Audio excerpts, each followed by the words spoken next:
In 2014, a new era began for Formula 1, this being the hybrid era, but it was also the end of an era for a long and successful partnership. Well, for a time anyway. It also signalled the end of Red Bull and Sebastian Vettel's dominance, as the new hybrid regulations said goodbye to the old 2.4 litre V8s, and these new regulations were sure to shake the grid up a bit. The problem was, these new engines were bigger than the old ones, and they were also heavier, and more expensive, so the worry was that the cars might end up being too slow to start with. And they were, something like 3 to 4 seconds slower, and this is a worry that's transferring over into the 2026 regulations. But I don't know about you, but I'd rather have a car 3 seconds slower if it means they can follow.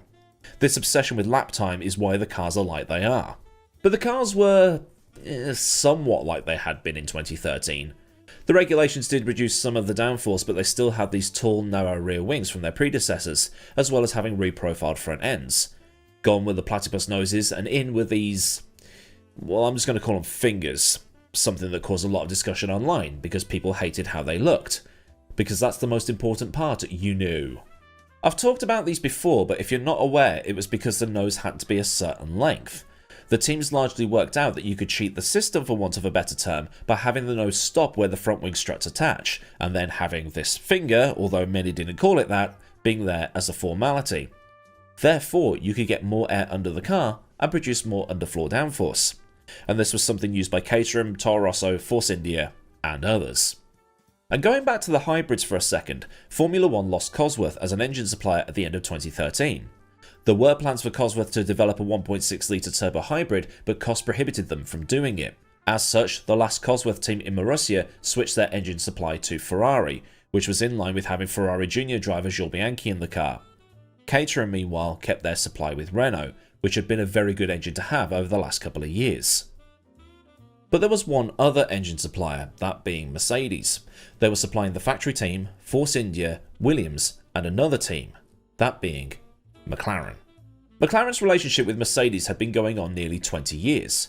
The first Mercedes-powered McLaren hit the track in 1995 and had a little bit of a slow start as their relationship started to find itself. In 1996, things improved slightly, with podiums coming at the Nürburgring, Monaco, Silverstone, Spa, Monza and Suzuka, with the car improving as the season went on. In 1997 though, they did get their breakthrough.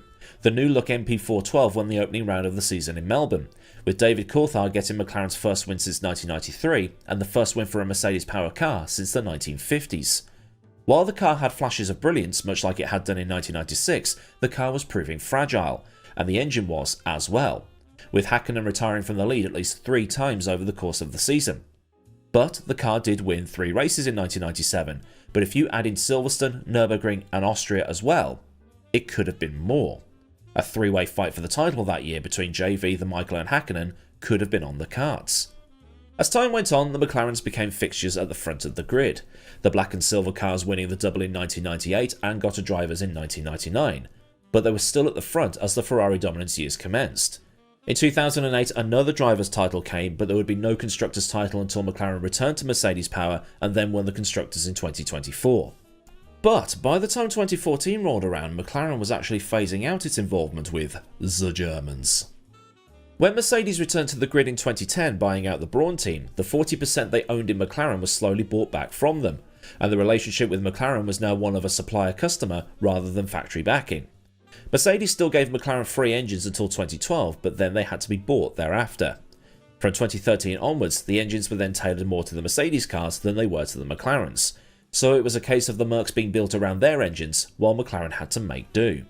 And this partnership was ending anyway because in the middle part of the 2013 season, McLaren signed its engine supply deal with Honda, which would be coming in for the 2015 season and, well, we know how that went. So for 2014, it would be the last time that we saw a silver McLaren on the grid. It was McLaren's first turbocharged car since the end of 1988, which was in the old Honda days, and McLaren had been somewhat conservative with the design of the car. They hadn't gone as extreme with the tricks to get around the rulebook like Toro Rosso, Caterham and Force India had been with the fingers on the front, but it still had one. While the car had one of these fingers, the overall design was a modification of a 2013 spec wing, a wing that brought them no podiums let alone wins in 2013. But it was a starting point at least, as most of the teams were looking to simply adapt to the new rules and go from there.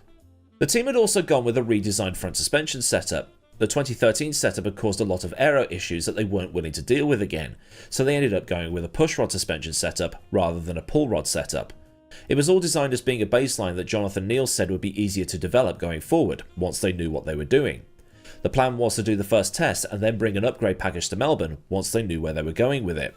The side pods were also quite distinctive.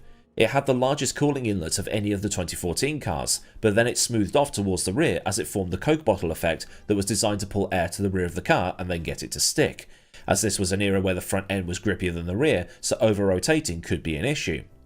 With the beam wings banned now, they had to do something to help with rear stability. There was also a slot on the leading edge of the side pod panel, and then they cut slits into the rear wing end plates that were designed to help reduce pressure under the rear wing and regain that lost downforce. But it wasn't the whole car that was conservative, because at the rear McLaren had tried something innovative. They'd got this thing called butterfly suspension. Whatever that is.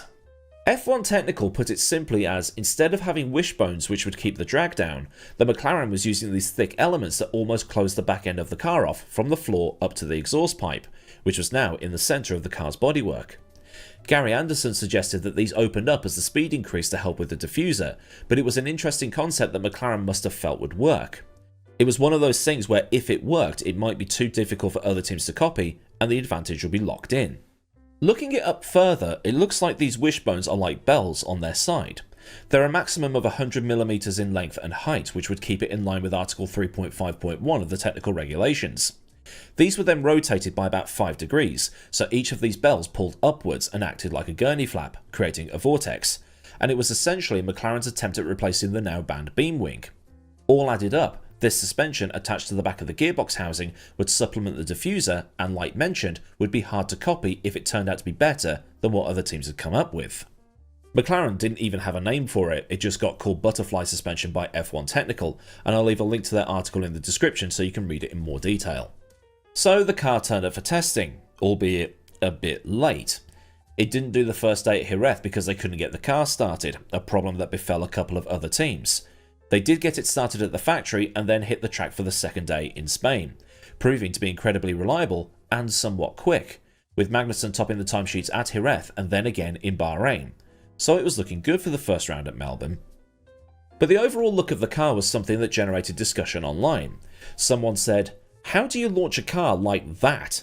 Do you really need to do an event with all the hoopla to launch something that looks like, well, that?" Someone else responded with, "It's the first McLaren I ever saw at launch and winced." And that was because a lot of the colour was gone. McLaren had lost its Vodafone sponsorship at the end of the 2013 season, so the splashes of red had disappeared from the car. As such, McLaren went with full chrome with black accents, with just the word McLaren featuring on the side pods during pre-season testing. McLaren didn't find a new title sponsor for 2014, but instead ran larger Mobil 1 logos, with Esso, SAP, Johnny Walker and ASOS coming later on. The larger Mobil 1 logos were because the team was celebrating 20 years with the brand, with the logo changes coming later on. So at the Australian Grand Prix, that was pretty much as good as it got. Kevin Magnussen, who was making his debut as Perez had gone to Force India at the end of 2013, impressed as he took 4th on the grid, 2/10 off the Mercedes of Rosberg, who was in 3rd, who in turn was only just behind Ricciardo, who snatched 2nd on his debut for Red Bull. But it was clear that the Mercedes had got the early advantage, with Hamilton getting pole by over 3/10. Button, in the other McLaren, was down in 11th, but with the teething problems of the hybrids, it could be a result if things went their way. And it did. While Magnussen lit his tyres up at the start, Hamilton's car dropped a cylinder and he had to retire on lap 2, with Vettel retiring a lap later with his engine going pop as well. Magnussen got back into 3rd and ended up staying there right to the end, finishing only a couple of seconds behind Ricciardo, with Button coming in 4th, another 2 seconds back. So at the first round, McLaren had a podium, but it later became a double podium when Ricciardo was disqualified for exceeding the fuel flow limits. It meant that Magnussen was the first person to score a podium on debut since Hamilton did it also in Australia in 2007. Before that, I think it might have been Jacques Villeneuve. After that though, it was a 6th for Button and 9th for Magnussen in Malaysia, but both cars then had trouble in Bahrain. Magnussen would retire with Button classified 17th under the 90% rule, and the cars wouldn't score again until they got to Monaco. Following that though, at least one McLaren would score points per race, with mostly double points finishes.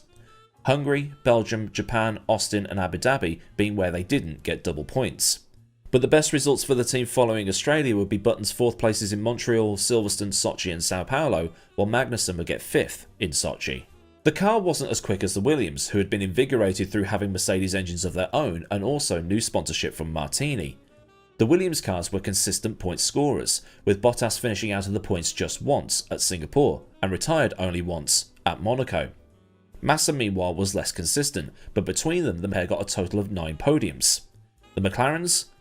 Well, they only got that double podium in Melbourne. Development also wasn't going smoothly because the way that McLaren wanted to take things wasn't necessarily what the car wanted to accept. The double podium hadn't been on pace either.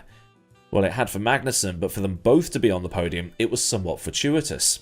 In 2015, Button was talking about the new MP4-30, the new Honda car and something I need to look at in the future, and he mentioned that the MP4-29 was very good on downforce, but when you hit the brakes, the car suddenly became very nose heavy. When you then turned into the corner, you lost front end grip, so the car would then wash at the apex. Put simply, the car didn't have the downforce of the Mercedes to be able to compete at the same level. And this was something that was going on in previous years. The 2013 car had been quite pitch sensitive in places. Reports were in 2013 that Ron Dennis was prepared to go back to the 2012 car, which had been quite the monster in the latter part of the season, but the updated Pirellis that came in over the course of 2013 scuppered that potential reversion. Other reports say that Martin Whitmarsh wanted to persevere with the 28 because going back to the 27 wasn't doable, while Dennis wanted to go back. Adrian Newey in How to Build a Car said that McLaren at this time tended to not stick to one thing, trying something different each time. So while they might have had a good car one year, the next car tended to not be so good because they went in a completely different direction. 2012 into 13 springs to mind.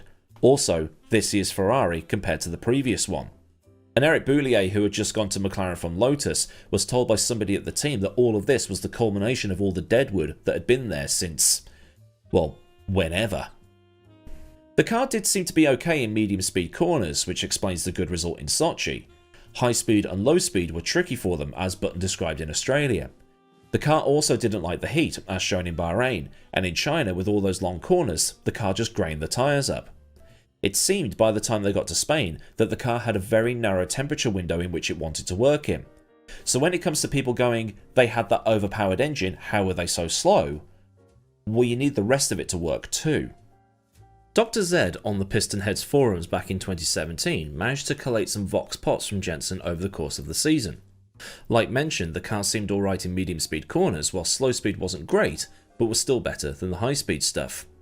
Tyre degradation was bad in the heat of Malaysia and also at Bahrain, with the first upgrade of the season coming in Sepang, and it did give them some encouragement.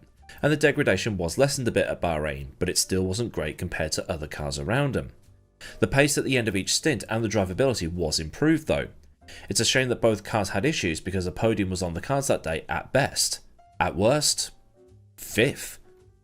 In Spain, the lack of downforce was hurting them, and they were quite limited in what they had, leading both Kevin and Jensen to believe that the car was faster than the time suggested.